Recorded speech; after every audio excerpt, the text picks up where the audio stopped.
하나님은 우리 진심을 원하시죠. 많은 제사나 재물을 원하시는 것이 아닙니다. 하나님은 하나님을 향한 존중과 신뢰를 기뻐하십니다. 우리 신앙생활 가운데 하나님을 인격적으로 만났다는 것은 어떤 체험을 했다는 뜻이 아니라 내가 하나님을 인격적으로 대한다는 것이죠. 하나님께서 나를 인격적으로 대하시기에 결코 버리지 않으시고 끝까지 사랑하시고 포기하시지 않은 것처럼 하나님을 향한 신뢰와 존중이 인격적인 만남의 증거입니다. 그러나 안타깝게도 유다의 제사장들과 백성들은 이 마음의 중심을 잃어버렸습니다. 자기 마음대로 제사 드리고 제물 드리는데 제사장은 신앙의 기준을 가르치지 않습니다.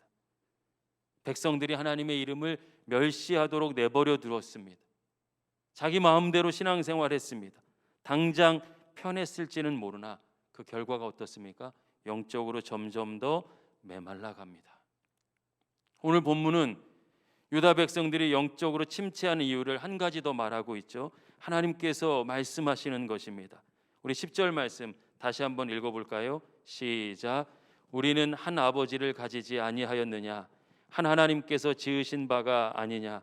어찌하여 우리 각 사람이 자기 형제에게 거짓을 행하여 우리 조상들의 언약을 욕되게 하느냐? 아멘. 10절 말씀은 말라기서 2장 10절부터 16절 이 내용의 핵심입니다. 핵심 구절이에요. 유다 백성들이 하나님의 임재와 사랑을 경험하지 못하고 살고 있습니다. 그 근본 원인이 뭐냐는 거예요. 10절을 통해서 이렇게 말씀하시죠. 어찌하여 형제에게 거짓을 행했느냐? 그냥 형제가 아니죠. 한 아버지, 한 분 하나님을 믿고 살아가는 믿음의 가족이에요. 하나님께서 허락해 주신 사랑의 언약으로 하나님의 백성이 되었어요. 그런데 어떻게 믿음의 가족에게 함부로 할 수 있느냐? 그것을 뭐라고까지 말씀하십니까? 너는 왜 하나님과의 언약을 욕되게 하느냐? 형제 사랑과 하나님 사랑을 같은 수준으로 말씀하시는 거예요. 유다 백성들은 지금 자신들이 기도를 해도 하나님이 들으시는 것 같지 않습니다. 하나님의 사랑을 느낀 지는 이미 오래되었습니다. 하나님을 믿는 것인지 아닌지 영적으로 무감각해지고 혼란에 빠져 있습니다. 여러분, 왜 이렇게까지 무너졌습니까? 그렇습니다. 무엇보다 그들의 예배가 무너졌기 때문이죠. 지난 2주를 통해서 확인했습니다. 하나님과의 관계에 문제가 생겼어요. 그리고 오늘 형제 관계의 문제입니다. 유다 백성들이 형제들에게 거짓을 행하면서 하나님께서 하나로 만드신 그 신앙 공동체의 연합 하나됨을 깨트렸습니다.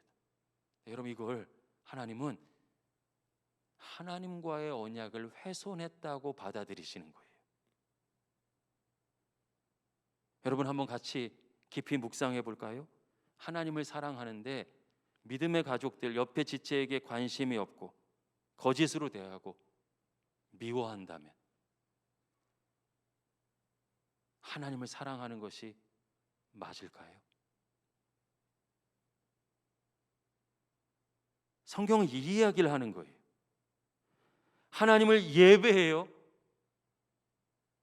근데 교회의 하나됨을 깨트려요. 자기 마음대로 해요. 참이 예배냐는 거예요. 하나님을 사랑한다면서 다른 성도들을 무시하거나 함부로 행한다면 하나님께서 그 성도가 하나님을 사랑한다 말하는 것에 진의를 의심하실 수밖에 없는 것이죠. 하나님은 형제에게 거짓을 행하는 것을 하나님을 신뢰하지 않고 하나님을 함부로 여기는 것으로 받아들이셨습니다. 이것이 말라기 선지자를 통해서 주신 하나님의 말씀입니다. 사랑하는 여러분, 기독교 신앙은 우상 숭배가 아닙니다.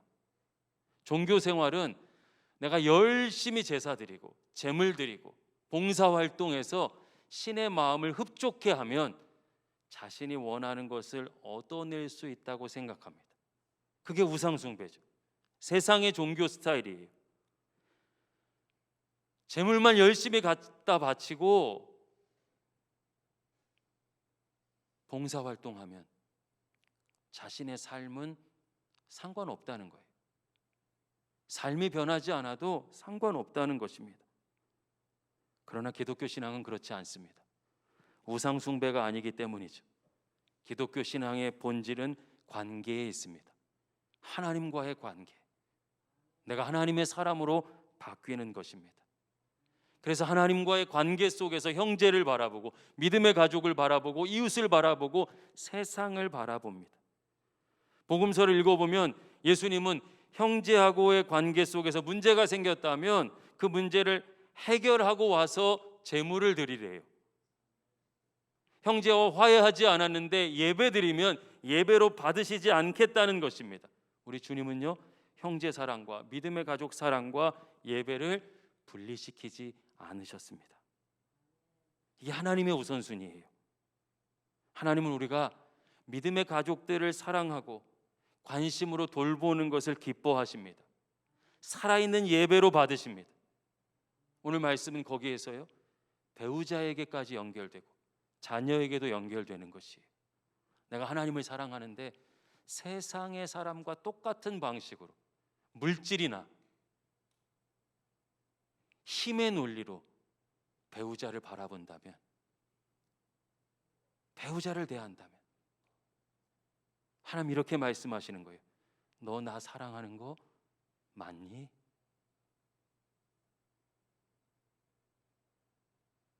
이것이 기독교 신앙입니다. 하나님께서는 자신의 신앙만 중요하게 여기는 것을 건강한 믿음이라 하시지 않습니다. 여러분, 이기적인 것은 죄의 본성이지 결코 하나님께서 주시는 마음이 아닙니다. 기독교 신앙은 본질적으로 사랑이고 관계이고 하나됨입니다. 여러분, 말씀을 통해서 우리가 하나님을 바르게 알지 않으면 결국 내가 내 신앙 열심히 생활한다, 열심히 애를 쓴다 하지만 엉뚱한 방향으로 가고 영적으로는 메말라 버리는 것이에요. 정말 감사한 것은 그래도 우리 신세계 교회는 이 어려운 시기에도 불구하고 믿음의 가족들을 위해서 애를 쓰고 다가가고 사랑하고 연락하고 최선을 다하고 있습니다. 여러분, 코로나19 시작되고 1년 7개월 이상 지나고 있는데요, 멈춰버린 교회가 절반 이상이에요. 1년 7개월 동안 믿음의 가족과 연락 한 번 하지 않고 그대로 있는, 어려우니까 현실적인 문제니까 만나지 못하니까 어쩔 수 없어 하고 멈춰버린 교회가 절반이 넘어요.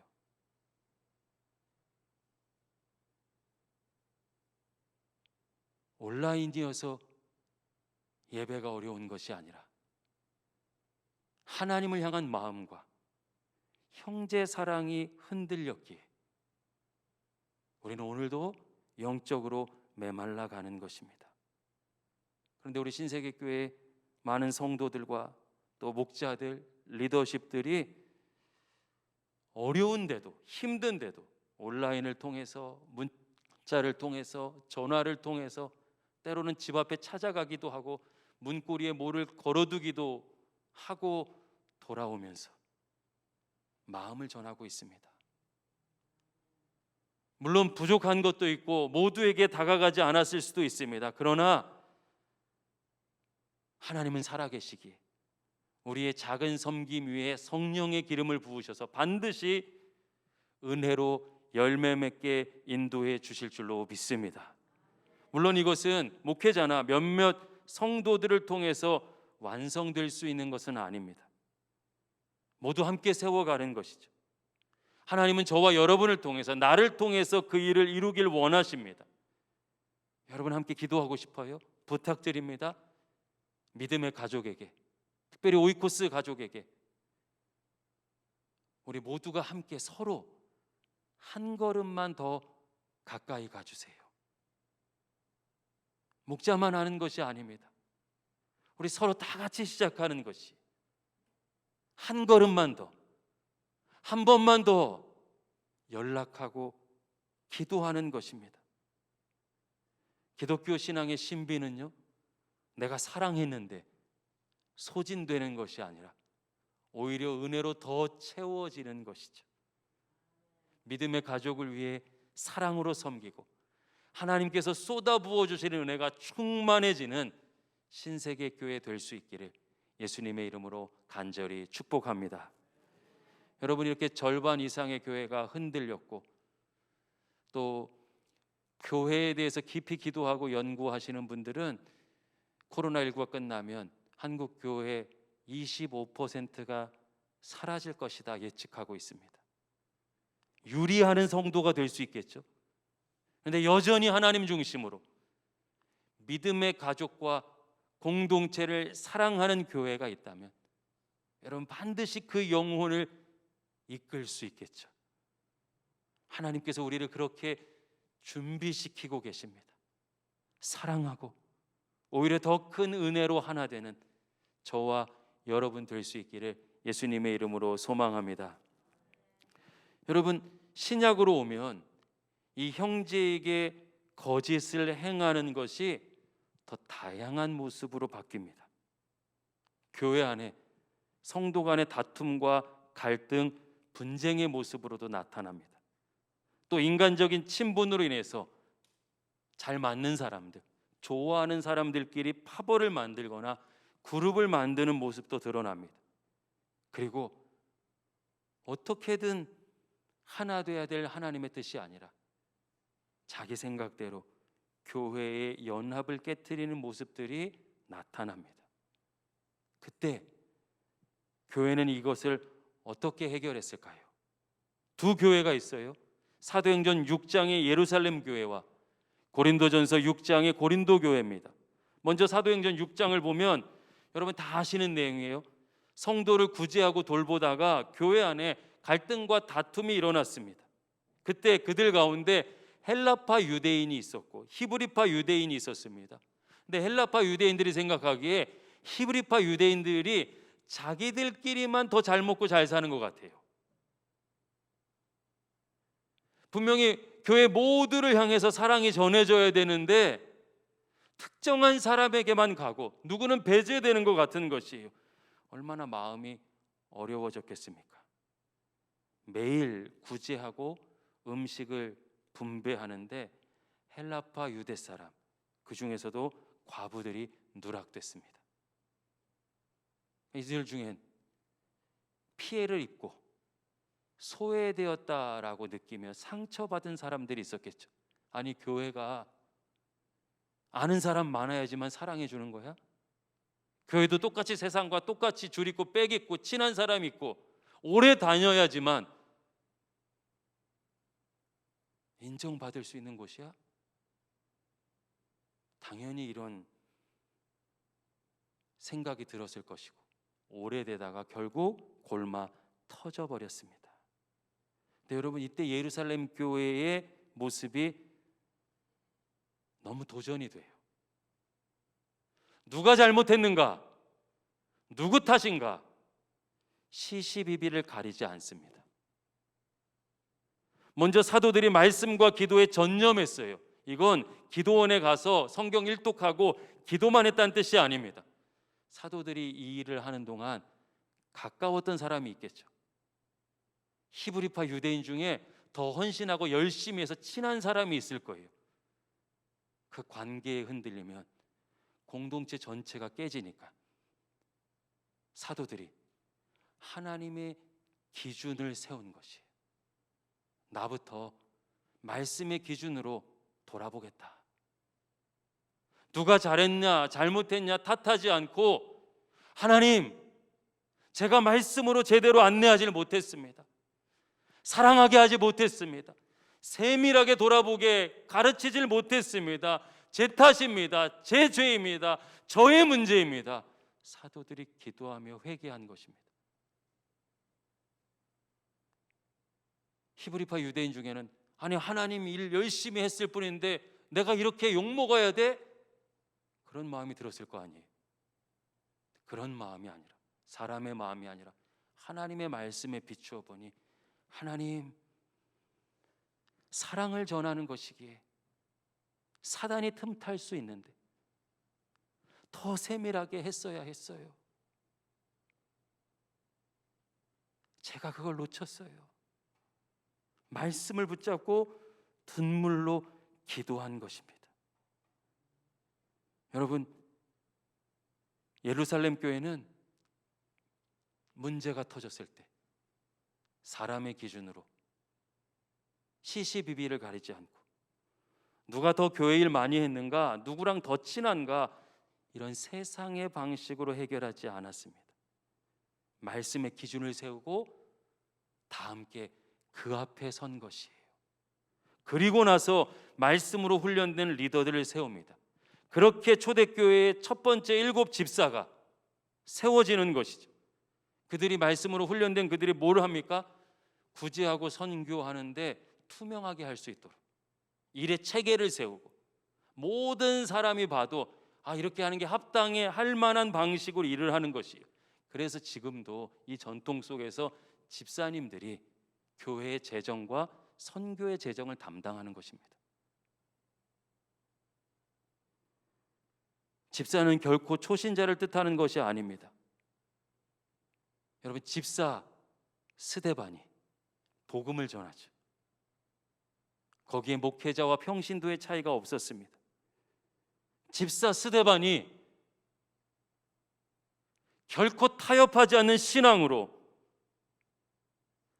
세상 앞에 정면 승부하고 그 신앙의 기준 때문에 결국 순교당합니다. 목회자 스데반이 아니에요. 집사 스데반입니다. 예루살렘 교회가 믿음의 기준을 지키자 교회는 성숙해져 갑니다. 결국 여러분, 어떤 가짜 뉴스나 사람들의 오해를 불러일으키고 남 탓하며 자기를 합리화하려는 행동들이 발붙일 수 없어집니다. 근데 놀라운 것은요, 그때부터 말씀의 능력이 나타나는 거예요. 사람은 계속 모이고 있었어요. 양적인 부흥에 멈추는 것이 아니라 말씀의 능력이 영향력을 미치는 진짜 부흥이 비로소 그때 시작됩니다. 사랑하는 여러분, 우리 교회는 이렇게 신앙의 기준을 세우고 담임 목사인 저부터 그리고 우리 모두가 말씀의 반석 위에 서는 하나님께서 기뻐하시는 교회를 꿈꾸고 있습니다. 이제 제자반을 시작하는데요, 지난주 제자반 OT 때 제가 이렇게 말했습니다. 제자 훈련은 목사의 제자를 만드는 과정이 아닙니다. 목사와 성도 모두가 하나님의 말씀 앞에 서서 예수님의 제자로 서는 과정입니다. 저도 지키고 여러분도 지키는 거예요. 저도 훈련되고 여러분도 훈련되는 것입니다. 함께 머리 되신 주님의 몸, 그 몸된 교회를 세워가는 것이죠. 또 우리가 제자로 훈련받았다는 것은 또 다른 사람을 세울 수 있는 하나님의 사람으로 세워졌다는 뜻입니다. 우리 교회 모든 성경 공부는요, 행복한 삶, 구약, 신약, 큐티 세미나, 그리고 제자 훈련까지 성도들도 할 수 있어요. 한 사람이 또 다른 한 사람을 세우는 방식이 성경의 방식이고 거기에 목회자와 성도의 차이는 없습니다. 바른 양육을 위해서 제가 또 목회자들이 여러분을 안내할 수 있는 거죠. 사랑하는 여러분, 우리 교회는 이렇게 순종하며 하나님의 방법으로 나가려고 합니다. 말씀의 반석 위에 서려고 합니다. 하나님의 뜻에 순종하며 하나 되려고 합니다. 하나님의 사람, 리더를 세우려고 합니다. 반드시 하나님께서 이 일을 이루어 주시기를 예수님의 이름으로 간절히 축원합니다. 두 번째 교회, 고린도 교회는 어떻습니까? 많은 은혜를 받았어요. 여러분 고린도 교회를 소개하는 성경을 읽어보면 은혜를 받았고 영적인 체험과 음사가 넘쳐나는 교회였다라고 합니다. 다 자기 은사를 자랑하는 거예요. 그러다가 교회 성도 간에 다툼이 일어났습니다. 여러분 은혜도 많이 받고 체험도 많이 하고 은사도 있었는데 그 문제를 믿음으로 해결하지 못합니다. 결국 세상 법정까지 가는 거예요. 당시의 세상 법정은 광장 같은 겁니다. 사람들 앞에서 성도가, 오히려 세상을 심판하고 세상에 영향력을 미쳐야 될 성도가 믿음으로 해결하지 못하는 영적인 미천을 드러내는 안타까운 일이 일어났습니다. 사도 바울이 너무 아파하죠. 여러분 보십시오. 받은 은혜가 많아도 하나님의 말씀 앞에 바르게 세워지지 못하면 교회는 결국 흔들립니다. 우리 주변에도 그런 일들이 많았었죠. 한국 교회가 얼마나 갈라지고 찢어지고 분열하고 나눠졌습니까? 믿음으로 하나됨을 지키지 못했어요. 도대체 예루살렘 교회와 무슨 차이입니까? 말씀의 기준을 세우고 나부터 잘못했습니다. 회개하는 사람이 없었습니다. 다 다른 사람 탓한 것이, 내가 하나님께로부터 멀어졌습니다. 내가 말씀대로 살지 못했습니다. 내가 더 사랑해야 했습니다. 라는 한 사람이 없는 것이 이렇게 어마어마한 영적인 차이를 가져옵니다. 그렇게 신앙생활하면 안 됩니다. 하나님을 바르게 알고 하나님을 따라야 합니다. 안내하는 목회자도 리더도 없었습니다. 그리고 사람을 세우지 못하죠. 그 결과 고린도 교회는 은혜도 많이 받고 은사도 많았는데 말씀이 흥왕하는 진짜 부흥을 경험하진 못합니다. 얼마나 안타깝습니까? 오늘 본문은 형제 사랑의 문제를 하나님과의 언약을 깨트리는 것으로 봅니다. 형제 사랑을 실천한 교회와 그렇지 않은 교회의 차이를 보십시오. 배우자를 존중하며 사랑하는 가정과 세상의 논리로, 돈으로, 세상의 힘으로 바라보는 가정을 보십시오. 도대체 누가 영적으로 침체하고 메말라 갑니까? 어떤 교회가 무너졌습니까? 우리 교회는 새로운 시대를 준비하는 리더를 세우려고 합니다. 그 시기에 하나님께서 말라기 선지자를 통해서 우리에게 말씀을 주시고 계십니다. 사도행전 6장의 예루살렘 교회처럼 말씀에 집중하고 말씀으로 훈련된 영적인 리더를 세우는 교회가 우리 신세계 교회 될 수 있기를 소망합니다. 제 안에 이런 묵상과 적용의 시간이 있었습니다. 혹시 우리 교회 안에 성도 간의 다툼과 갈등이 일어난다면 우리는 믿음으로 해결할 수 있을까? 다 같이 말씀 앞에 서서 하나님, 저의 잘못이었습니다. 회개할 수 있을까? 사실 부끄러웠어요. 그런 경우 제가 성도들을 향해 권면하면 그 권면을 받을 만큼 신뢰와 존중을 보여줬는가? 난 그런 목회자였는가 돌아보니 너무 부끄러웠어요. 그래서 더 간절히 사모하며 기도하게 됩니다. 말씀을 붙잡고 살아내려는 일관된 모습을 갖는 목회자, 모든 성도들을 차별 없이 사랑하고 섬기는 그래서 사람에게 흔들리지 않은 목회자 될 수 있도록, 사랑하는 여러분, 부족한 종을 위해 기도해 주시기를 간곡히 부탁드립니다. 또한 믿음으로 준비하겠습니다. 그런 목회자의 자리로 나아가겠습니다. 우리 신세계교회는 우리 모든 성도들이 이렇게 말씀 앞에 세워진 리더가 된다면 하나님 얼마나 기뻐하실까요? 어떤 교회들 얘기 들어보니까 직분자를 뽑을 때 선거운동을 한다고 그러더라고요. 그래서 누구는 되면 안 돼, 그 사람 이런 문제 있어, 누군 꼭 돼야 돼, 나랑 친해. 여러분, 이건 세상의 방식이죠. 사실 우리는 하나님 앞에 서서 모두 부족하지만 계속 준비해 가는 것이에요. 세워지는 것이에요. 함께 성장하는 것이죠. 그리고 성도들은 선출된 리더를 향해 신뢰와 존경을 보내며 주의 몸된 거룩한 교회를 이루어가는 것이죠. 그런 교회를 꿈꿉니다. 말씀대로 이루시는 하나님께서 반드시 이루실 줄로 믿습니다.